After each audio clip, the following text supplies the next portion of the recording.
بسم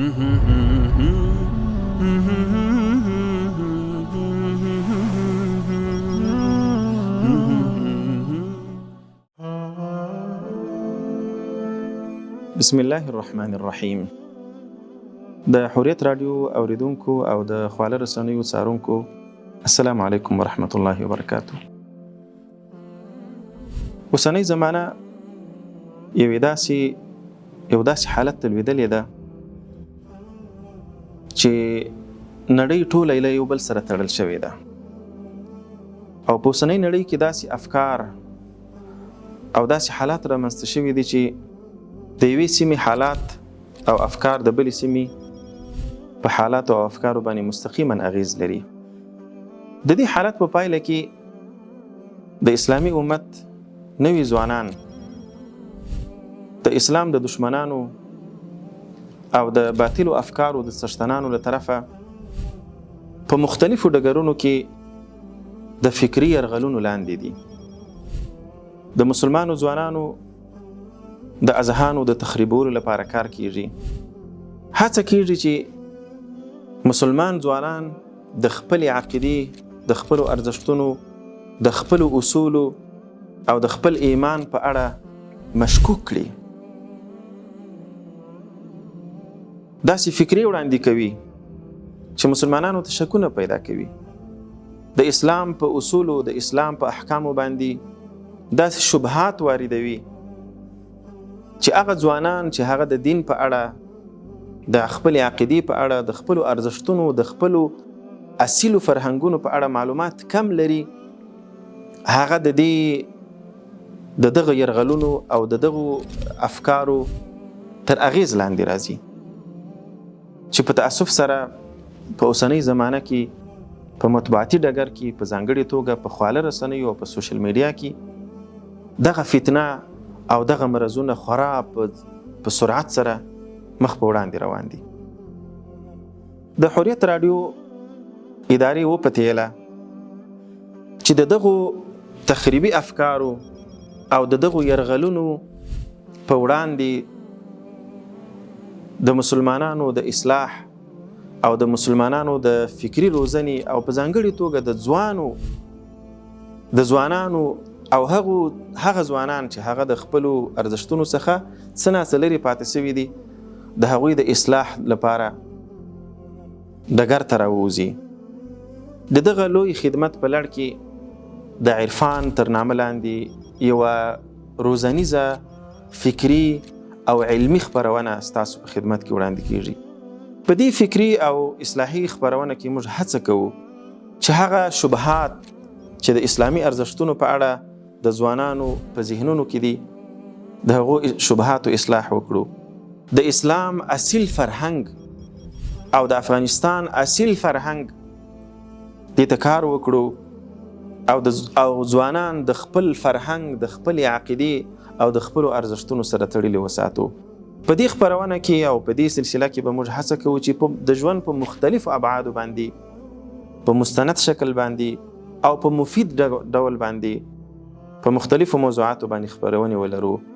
ستاسو څخه هیله کوو چې دغه خپرونې او دا ګټوره سلسله تر پایه پورې تعقیب کړئ او زموږ سره اوسئ.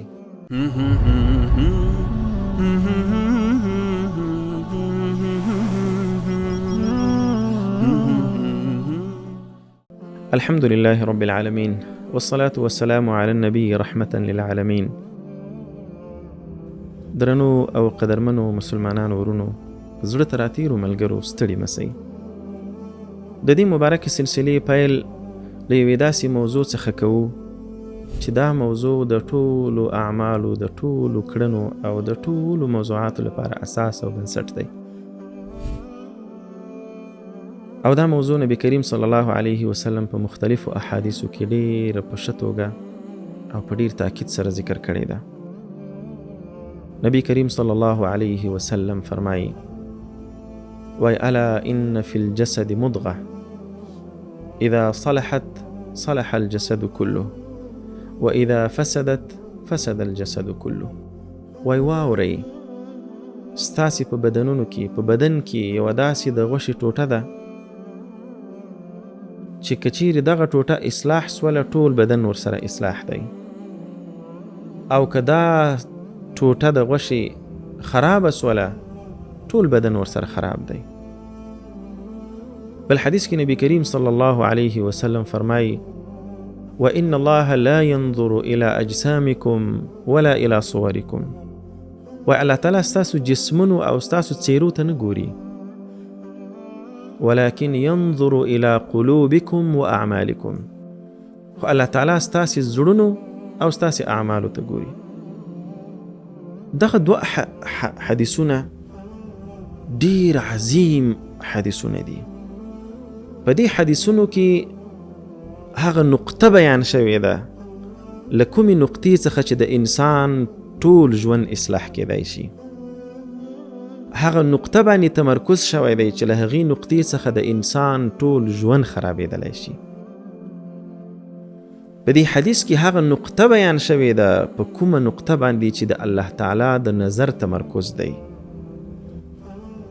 انسان فکر کوي چې د ورځې راولاړ شي، خپل ځان تمرکز کوي، ویښته سم کړه، لباس سم واغونده، ځان منظم کړه. دا ښه کار دی، لیکن دا د انسانانو د انظارو او د انسانانو د نظرونو د تمرکز ځایونه دي. ځکه د انسانانو په وړاندې معیار ظواهر دي، د انسانانو په وړاندې معیار ظاهري اسباب او ظاهري لباس او ظاهري هغه څه چې په سترګو لیدل کېږي. اما الله تعالی چې اساسي تمرکز کوي هغه د انسان په زړه باندې کوي. له همدې عمله لکه څنګه چې موږ تاسې سهار راولاړېږو، په خپل ظواهرو باندې تمرکز کوو، په خپل لباس تمرکز کوو، په خپل ویښتو تمرکز کوو، او په کوشش کوو چې په جسم او په بدن باندې مو داسې یو خال پیدا نسی چې هغه د خلکو په وړاندې عیب وي. په ځانګړې توګه زموږ خویندې په دې اړه په دې مسایلو کې ډیر تمرکز کوي، په آرایش او په زینت دې باندې ډیر تمرکز کوي. نو لکه څنګه چې موږ په ظاهري آرایش باندې فکر کوو چې دا د انسانانو د انظارو، د انسانانو د لیدلو، د انسانانو د نظر مرکزونه دي، هغوی په دغه باندې دغه د هغوی لپاره معیار دی. تر دې ډیره مهمه ده چې موږ په هغه نقطه باندې ډیر تمرکز وکړو چې هغه نقطه باندې الله تعالی تمرکز کوي. هغه نقطه باندې ډیر تمرکز وکړو چې الله تعالی هغې نقطې ته ډیر ګوري. دا به د مسلمان لپاره ډیر نامناسبه حالت وي چې الله تعالی د ده زړه ته وګوري، خو د ده په زړه کې داسې څه پیدا نه کړي چې الله تعالی ور باندې راضي کېږي، بلکې برعکس د ده په زړه کې داسې شیان وي چې الله تعالی ور باندې خفه کېږي. له همدې امله نبی کریم صلی الله علیه وسلم په یو حدیث کې فرمایي چې التقوى ها هنا واشار الى صدره. تقوا په قرآن کریم کې ډیره بیان شوې ده، مختلفو آیاتونو کې الله تعالی فرمایي چې یا ایها الذین آمنوا اتقوا الله حق تقاته، یا ایها الذین آمنوا اتقوا الله وکونوا مع الصادقین، یا ایها الذین آمنوا اتقوا الله ولتنظر نفس ما قدمت لغد. مختلفو آیاتونو کې او دغه راز په احادیثو کې نبی کریم صلی الله علیه وسلم په ډیرو زیاتو احادیثو کې په تقوا باندې تمرکز کړی دی. اوس دا تقوا څه شی ده؟ نبی کریم صلی الله علیه وسلم په حدیث کې راته وایي چې التقوا ها هنا. تقوا دا د چې اول له هر څه وړاندې د زړه صفا کړه، له هر څه وړاندې په زړه باندې تمرکز او فوکس وکړه. سهار چې راځي ته باید تزکیه وکړي. تزکیه څه معنی؟ تزکیه دا معنی چې د تیر ورځې څومره ګرد و غبار ستا په زړه باندې پروت دی، کوم بد شیان چې ستا په زړه کې دي هغه ټول صفا کړه، او د یوې نوې هیلې سره، د نوې ورځې سره، د نوې هوډ سره او د نوې صاف نیت سره ورځ پیل کړه. په خپل زړه کې هره ورځ باید ته د الله تعالی مینه ولري، د معنویاتو مینه ولري، د ارزښتونو مینه ولري، د هغه شیانو مینه ولري چې په هغو باندې الله تعالی راضي کېږي. له هر څه وړاندې د الله مینه او دا باور په زړه کې ولري چې الله تعالی زما زړه په هر لحظه کې ویني. له هر څه وړاندې دا باور په زړه کې راسخ کړه چې زما زړه د الله تعالی د مراقبت او د څارنې لاندې دی. بیا په دې زړه کې چې کله دا باور ته پیدا کړې، له هغه نه وروسته ته باید په زړه کې هغه څه ځای پر ځای کړې هره ورځ په نوي شکل باندې چې په هغه باندې الله تعالی راضي کېږي. د الله مینه، د الله د دین مینه، د الله د رسول صلی الله علیه وسلم مینه. او دا ځان سره تکراروه، ولو که په لومړنۍ ورځو کې په تکلف سره دا کار کېږي، خو ویې کړه. زړه دې د الله په مینه ډک کړه، زړه دې د رسول الله صلی الله علیه وسلم په مینه ډک کړه. او دا عقیده ولره چې زما زړه د الله تعالی د تجلیاتو، د الله تعالی د نظر مرکز دی. دلته زه هیڅ ګندګي نه پرېږدم.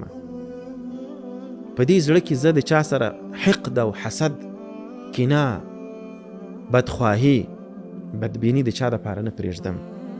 په دې زړه کې د مادیاتو هغه ډول مینه چې زما د معنویاتو له مینې څخه راوګرځوي، دا زه نه پرېږدم، بلکې دا زړه هره ورځ صفا کوم او هره ورځ صفا کوم. کله چې تا دا کار وکړ، دا لومړنۍ نسخه ده. کله چې دا کار وکړي او خپل زړه صفا کړي، زړه دې د معنویاتو او د الهي تجلیاتو مرکز وګرځوي، ځوانه،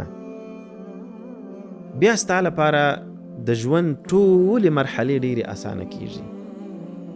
بیا ستا په وړاندې د ژوند ټول مشکلات او ټول ستونزې حل کېږي. ته باور ولره چې زړه دې صاف او زړه دې د معنویاتو څخه ډک و، ستا په وړاندې بیا هیڅ ستونزه نه ده او هیڅ شی ستا په وړاندې خنډ نشي کېدلی. د همدې امله حدیث کې نبی کریم صلی الله علیه وسلم فرمایي چې دغه زړه اصلاح سو، بیا ټول هر څه اصلاح کېږي، هر څه اصلاح کېږي. بیا ستا اعمال، ستا کردار، ستا روش، ستا اخلاق، ستا دینداری، خلکو سره دی چلن، دا ټول داسې اصلاح کېږي. ته به پوه نه یې، په ځان به پوه نه یې. یو داسې انسان به در څخه جوړ وي چې هم به د الله تعالی در سره مینه وي او هم به د انسانانو خوښ شي. او دا په یو بل حدیث کې د دې په اړه نبی کریم صلی الله علیه وسلم فرمایي، وایي کله چې د یو انسان د الله تعالی سره اړیکه جوړه سوله، زړه یې پاک سو او الله تعالی ته دا انسان ګران سو، بیا الله تعالی په اسمانونو کې اعلان کوي، جبرائیل علیه السلام ته وایي چې ولاړ سه، زما پیغام فرشتو ته ورسوه او ورته وایي چې فلانی انسان زما خوښ سوی دی، ما ته محبوب دی، تاسې هم ورسره مینه وکړئ او محبت ورسره وکړئ. وکتب له القبول فی الارض، او د دې انسان لپاره بیا په ځمکه کې قبولیت ولیکل سي. داسې انسان چې بیا څوک ویني، پرته له دې چې مخکې شناخت وي ورسره که نه وي، خو چې دا په اول نظر سره یې وویني، مینه یې ورسره پیدا سي. وایي چې دا ومې لیدې، ښه راباندې ولګېدې، چې ومې لیدې، مینه مې در سره پیدا سو، تر حاله کې چې له ده څخه هیڅ کار نه وي لیدلی وي، خو د ده زړه پاک وي. هلته الله تعالی سره اړیکه پاکه وي، الله تعالی د فرشتو په زړونو کې هم د ده مینه پیدا کړې وي او په ځمکه کې ورته قبول لیکلی وي. نو لومړنی شی، اول قدم دا دی چې خپل زړونه اصلاح کړو، او دویم قدم دا دی چې بیا دغه نه وروسته خپل اعمالو باندې فکر وکړو. او اعمال کله انسان ته اسانه کېږي چې کله د زړه پاک سي، ځکه اعمال د زړه له کردار څخه وروسته منځته راځي. کله چې ستا زړه پاک سو، بیا تا ته نیک اعمال، نیک روش، نیک اخلاق، له خلکو سره ښه چلن، دا ډېر عادي کېږي او بې تکلفه ته نیک انسان جوړېږي. لیکن د اعمالو دپاره دوه شیان ډېر مهم دي دوستانو. اعمال په هغه وخت کې ارزښت پیدا کوي، اعمال او کړنې په هغه وخت کې د الله تعالی د دربار په وړاندې قبولیت غوره کوي او منل کېږي کله چې دوه شرایط پکې موجود وي. لومړنی چې ستا اعمال، هر عمل، دا د نبی کریم صلی الله علیه وسلم د سنتو او لارښوونو مطابق وي. ستا هیڅ کار باید د نبی کریم صلی الله علیه وسلم د سنتو مخالف نه وي. د نبی کریم صلی الله علیه وسلم او د الهي احکام خلاف نه وي. دا لومړنی شرط دی. هر عمل چې ته غواړې چې د الله تعالی په وړاندې منظور او قبول سي او الله تعالی په نتیجه کې تا ته اجر درکړي او تا ته په دنیا کې هم ښه مقام درکړي، په آخرت کې هم ستا اعمال باید د سنتو او د نبی کریم صلی الله علیه وسلم د لارښوونو مطابق وي. لومړنی شرط. دویم شرط دا دی چې ستا هر عمل باید خالصا لوجه الله وي، خاص د الله تعالی دپاره وي. نیت دې پکې خالص وي. نیت دې دا وي چې زه دا کار د الله لپاره کوم، د انسانانو لپاره ریاکاري نه کوم، د انسان د خوشحالولو هڅه نه کوم په لومړني قدم کې، بلکې زه هر عمل په دې نیت ترسره کوم چې الله راڅخه راضي سي.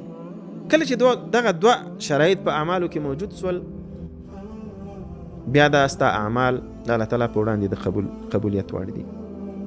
نو د دې موضوع خلاصه ده د دوستانو چې در باندې اوږده نه سي، چې له هر څه وړاندې د خپل ژوند دپاره بنیاد او بنسټ چې ایږدو هغه دا دی چې لومړی باید خپل زړونه اصلاح کړو، زړونه پاک کړو، له زړونو څخه خیرې لرې کړو، له زړونو څخه کینه، بغض، عداوت، بدبیني، بد فکرونه، د دنیا داسې مینه چې هغه د آخرت او د معنویاتو څخه مراګیر څه وي دا ختمه کړو.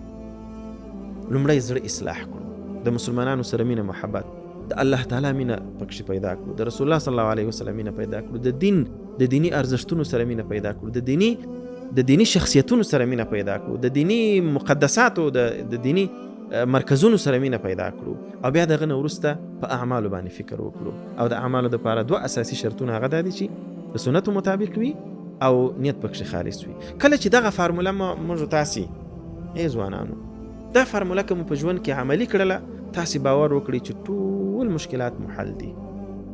دنیا مو هم جوړه ده، آخرت مو هم جوړ دی.